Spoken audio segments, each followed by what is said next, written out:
Nkamba, terre sainte du Congo, célèbre aujourd'hui les 70 ans de naissance du chef spirituel de l'église kimbanguiste. C'est un véritable pèlerinage vers ce lieu de culte.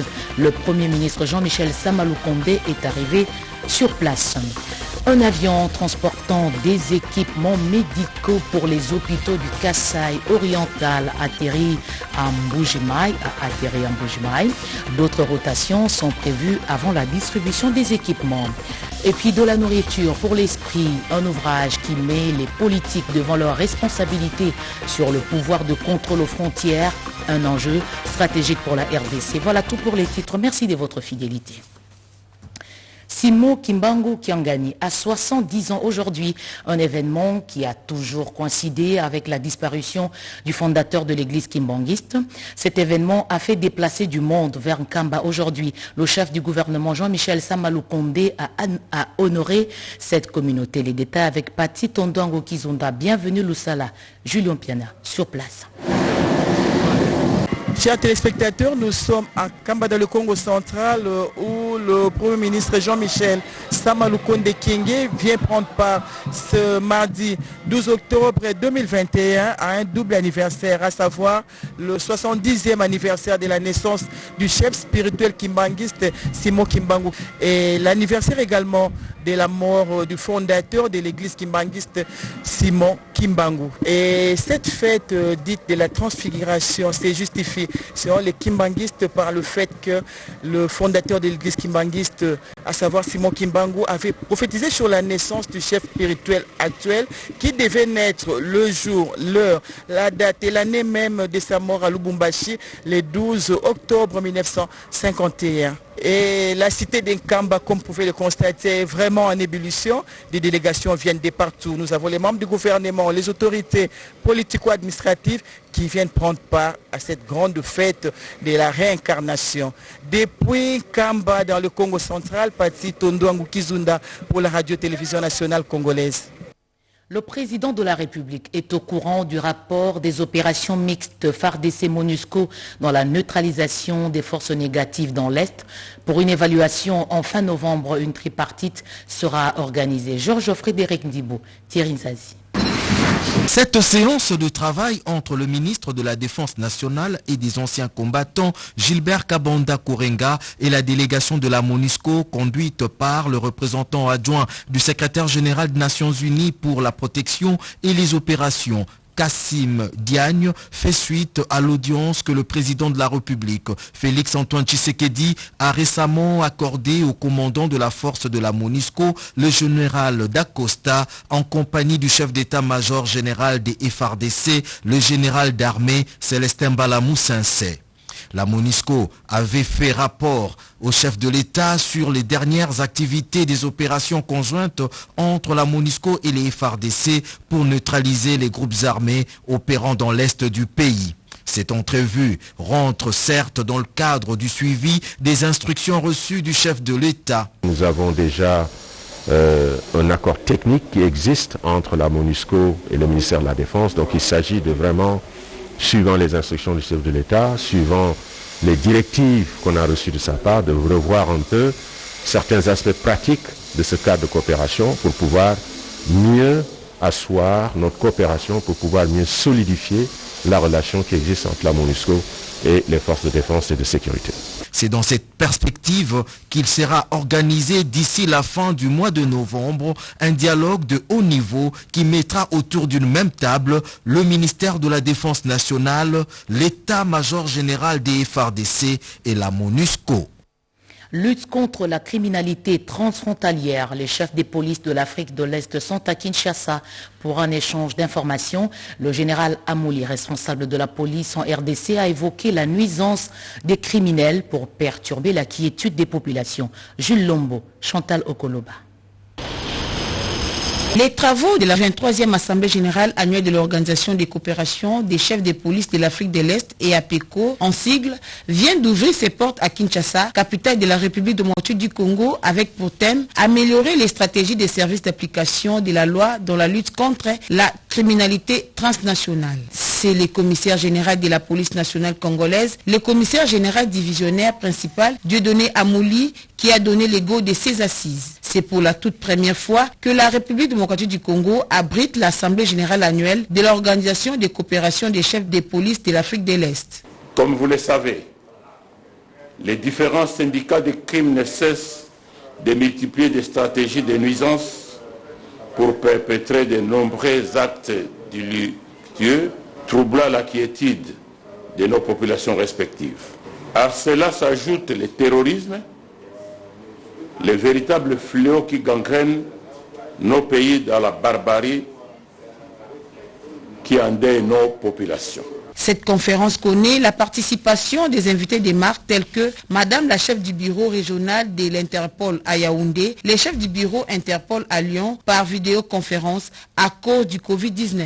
L'EAPECO a pour mission d'encourager ses États membres d'établir les contacts permanents dans le cadre du partage des renseignements, de la mutualisation des efforts pour combattre toute forme de criminalité transnationale comme par exemple la traite des humains, les trafics des armes légères, des stupéfiants et la falsification des documents des voyages. Puisqu'on parle des frontières, la RDC a 9 voisins. Le pays doit exercer son pouvoir de contrôle. C'est un enjeu stratégique. C'est le sujet d'un ouvrage baptisé à Kinshasa. Son auteur, Serge Kadima, Pompon Umbaland.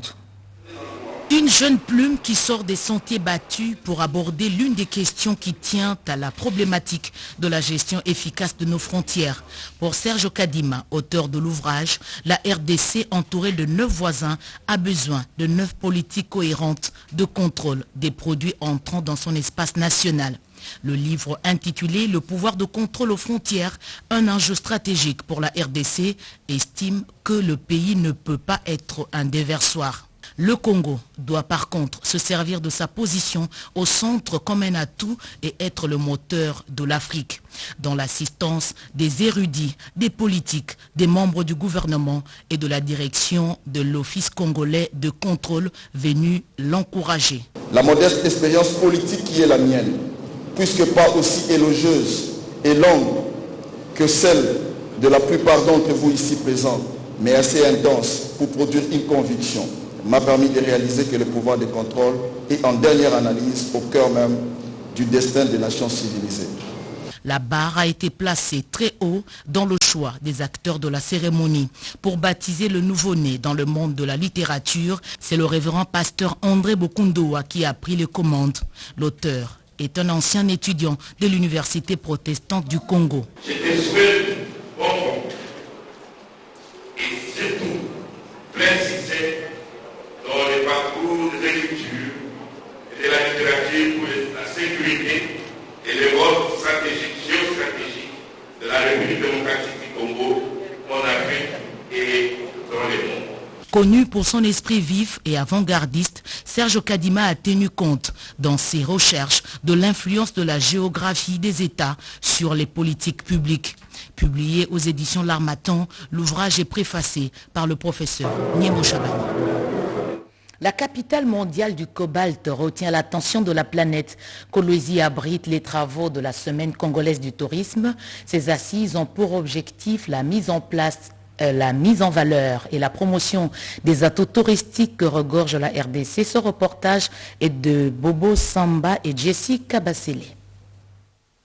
Dans son intervention, le ministre de la Communication et des Médias a dit la nécessité de compter autrement la République démocratique du Congo.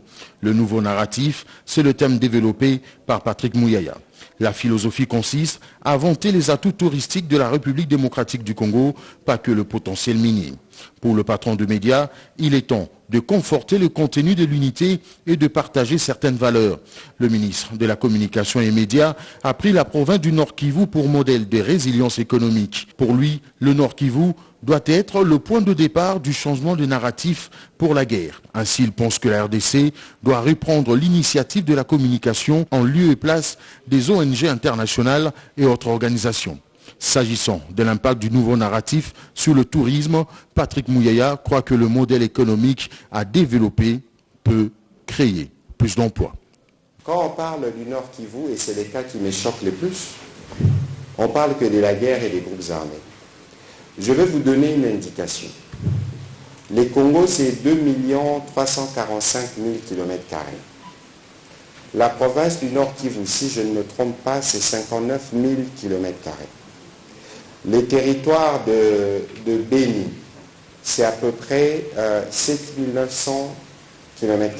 Et vous voyez qu'on veut réduire le million, le 59 000, à une situation circonscrite qui se passe dans une zone bien précise. Cela ne veut pas dire que ce n'est pas un problème, mais cela est très réducteur lorsque l'on doit définir ou présenter la RDC comme un pays en guerre ou un pays où les femmes subissent chaque année, c'est comme si ça ne s'arrêtait jamais, c'est comme si on ne combattait jamais, des violences les plus atroces. Tous les pays du monde produisent des mauvaises nouvelles tous les jours.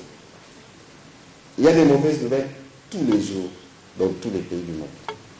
Mais lorsque vous regardez les médias occidentaux, dans la plupart des cas, vous n'avez pas l'impression que chez eux, ils ont des problèmes. Bien après, le patron de médias de la RDC a échangé avec le professionnel de médias. Venez couvrir la semaine congolaise du tourisme.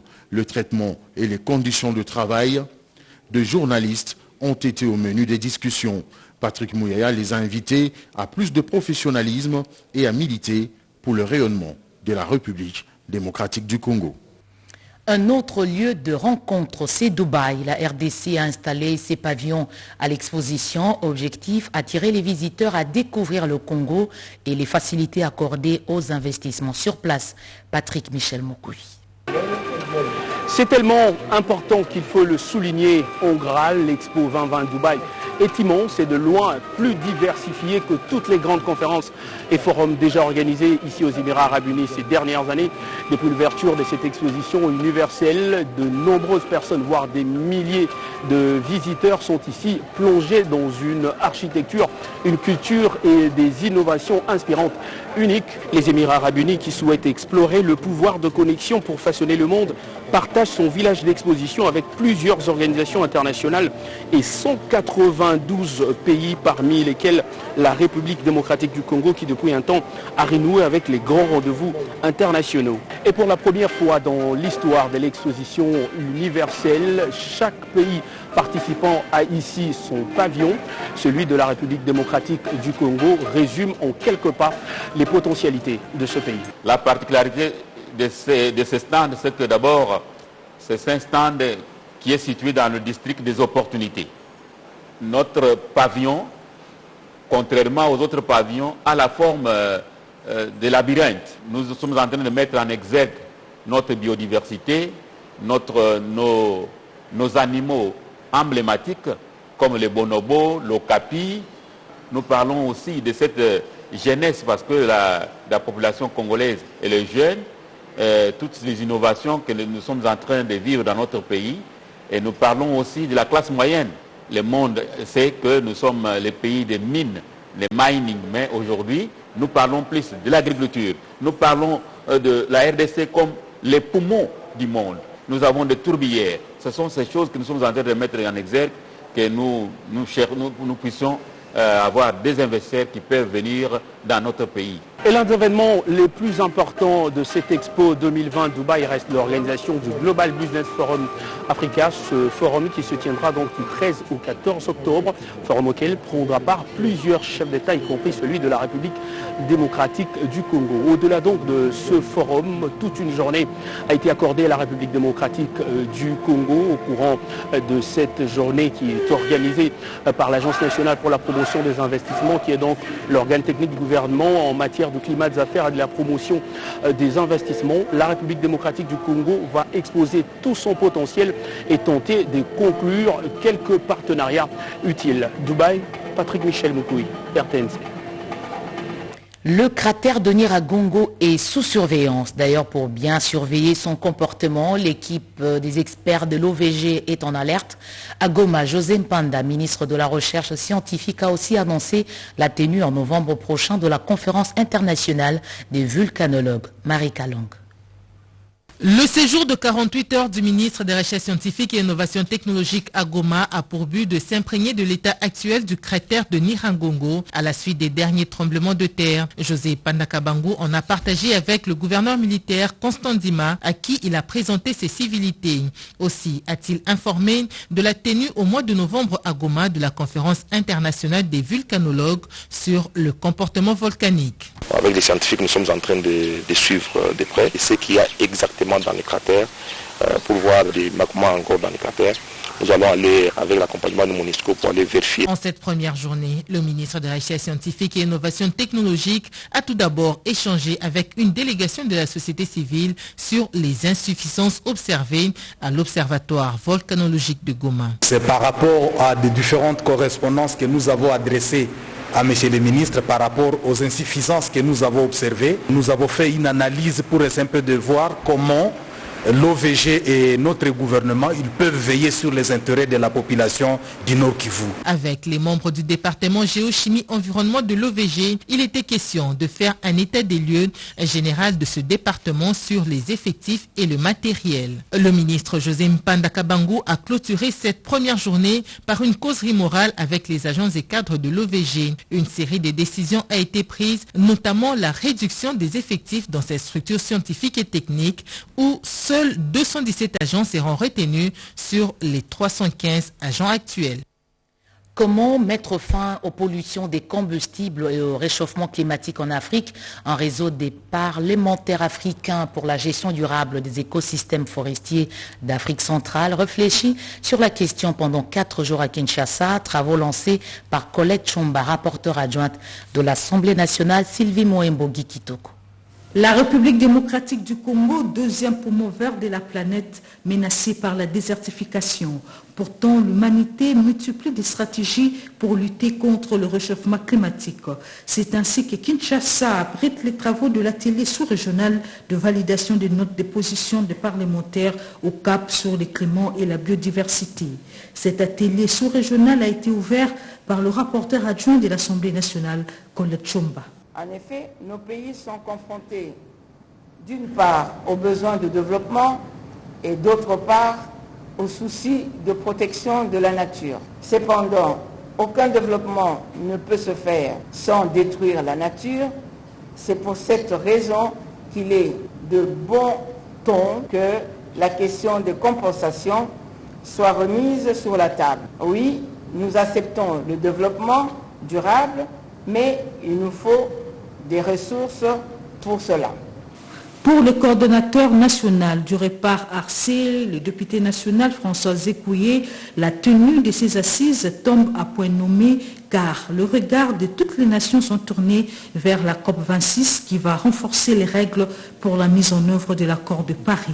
Il existe de nombreux éléments importants pour Glasgow, mais ceux les plus couramment référencés comprennent les règles pour la mise en œuvre de l'accord de Paris, y compris la prise de décision des fonds sur l'article 6 et les délais communs et l'adoption des tableaux et formats de transparence requis cette année pour permettre une mise en œuvre renforcée et une ambition accrue. Le coordonnateur régional du réseau des parlementaires pour la gestion durable des écosystèmes forestiers d'Afrique centrale, Jean-Jacques Dang, a remercié les autorités de la RDC qui accordent un intérêt commun sur le changement climatique.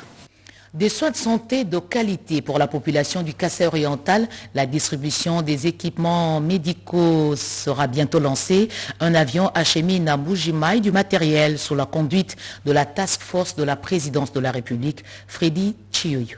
Mbuji-Mayi, capitale du diamant, chef-lieu de la province du Kassai oriental, a accueilli depuis dimanche 10 octobre courant une délégation de haut niveau de la task force présidentielle sur instruction du président de la République, chef de l'État, Félix Antoine Tshisekedi Tshilombo. Elle est conduite par le général-major Dr Joseph Tangoudia, directeur de la clinique présidentielle, chef de la délégation, en l'absence du coordinateur de la task force présidentielle, Dr Roger Kamba, empêché. Cette mission consiste à l'acheminement et la dotation des équipements et matériels médicaux aux formations hospitalières de la province. Une action d'une portée sociale salutaire pour la population locale.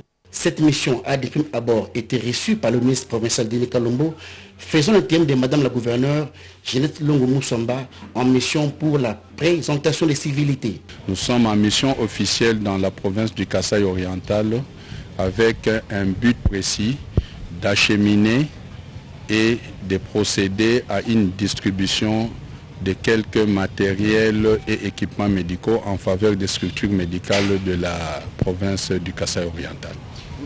Monsieur le ministre Denis Kalombo, faisant thème de Madame le gouverneur, a remercié le président de la République, chef de l'État, pour l'attention particulière qu'il accorde à la province du Kasaï oriental en lui dépêchant plusieurs délégations pour réaliser des actions à impact visible. Nous en profitons pour remercier le président de la République. Chaque fois, il songe quand même à nous assister, à nous venir en aide.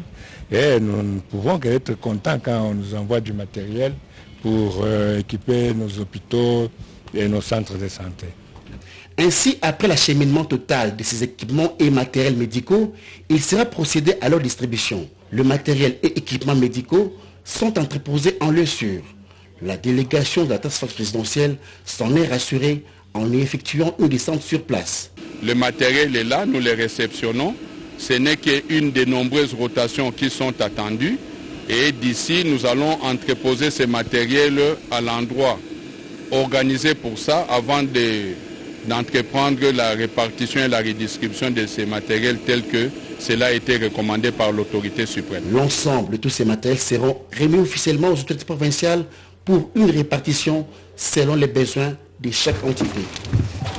Le mouvement des pays non alignés existe depuis 60 ans. Pour célébrer cet anniversaire, les pays membres se retrouvent depuis ce matin à Belgrade. Les nombreux défis qui se posent à l'humanité seront au cœur de cette grande messe. Vital Pagabita.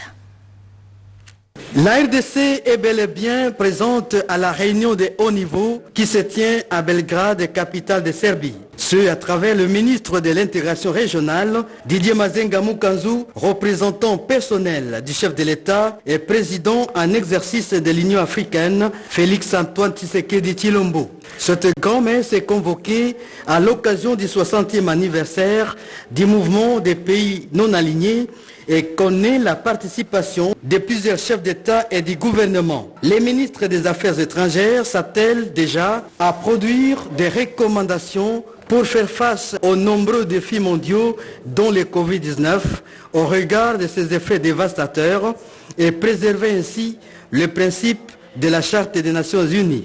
Je représente officiellement ici Son Excellence Monsieur le Président de la République démocratique du Congo, Félix-Antoine Tshisekedi Tshilombo. Ça nous profite aussi de pouvoir faire le bilatéral avec d'autres pays membres du mouvement, voir maintenant des perspectives à mieux entendre la voix des non-alignés dans le monde. L'intégration régionale, c'est l'approche. Nous sommes en train d'exprimer notre volonté à pouvoir continuer, à pouvoir collaborer avec d'autres pays. Le ministre de l'intégration régionale, Didier Mazenga Mukanzu, est arrivé à Belgrade lundi dernier. Et puis, cette annonce, la délégation générale de la francophonie a le réel plaisir d'informer au public congolais que l'OIF recrute pour ses services à Paris au poste suivant un spécialiste de programme français et multilinguisme dans les organisations internationales, un spécialiste de programme cinéma, un attaché d'administration ressources humaines, un attaché de recrutement. Toute personne intéressée par une de ces offres d'emploi est priée de prendre de plus d'informations sur le site internet de la francophonie www.francophonie.org ou en tapant sur le moteur de recherche Google recrutement-francophonie.jobs.net. La date limite d'envoi des candidatures en ligne fixée au 18 octobre 2021. La délégation générale de la francophonie insiste sur le fait que ce recrutement se fait directement et uniquement en ligne et que toute proposition d'intermédiation contre paiement d'argent relève de l'escroquerie pure et simple. Cette annonce est signée par la délégation générale à la francophonie Nefertiti Mouchia Chibanda. Un pas dans la direction de la numérisation du secteur de l'enseignement supérieur et universitaire vient d'être franchi en RDC. Le gouvernement lance un projet pilote avec l'université de Kinshasa. La colline inspirée vient d'être dotée en matériel. Yvette Makontima et Djala. La numérisation de l'enseignement supérieur et universitaire congolais attendu depuis belle lustre est aujourd'hui une réalité. Le ministre des tutelles, Muhindo Nzangi, l'a lancé officiellement lundi 11 octobre 2021, conformément au plan national sous-sectoriel numérique de l'ESU. L'université de Kinshasa Unikin, c'est au lieu du savoir, constitue le site pilote pour le processus de numérisation. Cette dernière apporte plusieurs avantages, notamment l'identification des étudiants, des professeurs, des assistants et des administratifs. Cette opération va permettre, certes, aux différents établissements de l'ESU d'avoir un registre exact des étudiants et d'éviter les étudiants fictifs. Nous voulons tout numériser. Alors, c'est l'université de Kinshasa. C'est un vaste programme, mais nous voulons que cela accompagne la grande réforme de LMD parce que nous sommes à un siècle où l'université ne doit pas être absente, surtout à ce qui concerne la numérisation. Cette numérisation dans les secteurs de l'ESU est appréciée par les apprenants. Nous soutenons ces réformes. Nous disons au ministre, vous avez le soutien de tous les étudiants de la faculté de médecine de l'UNIKIN. Décidément engagé dans l'amélioration des conditions d'études en République démocratique du Congo, le ministre Muhindo Nzangi a procédé avant le lancement officiel à la visite des infrastructures numériques à l'UNIKIN, située dans les bâtiments de la faculté de médecine, et à la remise symbolique des kits numériques pour cette fin utile. Le rôle joué par le média public dans l'exercice de la liberté de la presse, l'ouverture de la télévision nationale à toutes les tendances. Le directeur général intérimaire de la RTNC, Freddy Mulumba, a échangé autour de ces questions avec les délégués de l'ambassade des États-Unis. Oscar Bakandoa.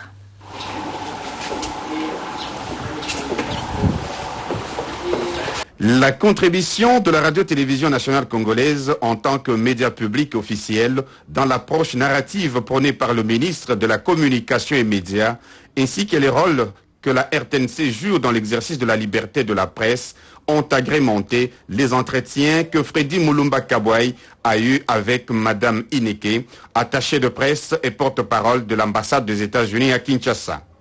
Si le professionnalisme a un peu perdu de son talent dans le traitement de l'information, c'est aussi en grande partie de et par la faute des acteurs de l'information qui ont cru s'octroyer le pouvoir d'acheter cette information suivant le format qu'au préalable ils déterminent eux-mêmes. Le directeur général AI de la RTNC a fixé son interlocutrice sur le fait qu'à la radio-télévision nationale, l'information se traite et se diffuse gratuitement.